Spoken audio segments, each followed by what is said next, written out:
Traction batteries are installed in electric and hybrid vehicles. They are also affected by aging and wear processes. This leads to a reduction in charging capacity over time. In this case, the complete replacement of the entire battery system is not exactly sustainable.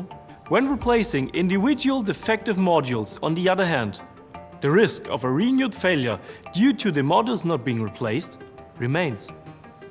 That's why we at Bosch have developed a repair kit for high-voltage batteries. This means that only the nickel-metal hydride modules of the battery are replaced. The advantage is, housing, fan and electronics can be reused. This saves resources. Important for your safety, for working in the high-voltage area, appropriate protective clothing must be worn. And this is how the replacement works.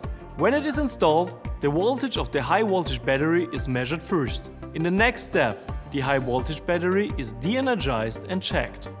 The high-voltage battery is then taken out of the trunk and the module carrier plate, as well as other components, are taken off in order to remove all high-voltage modules. Now, these are being replaced by the new Bosch modules. The Bosch High Voltage Battery Repair Kit for selected hybrid vehicles is a simple, reliable and sustainable repair solution for your vehicle. We are also ready for an electric future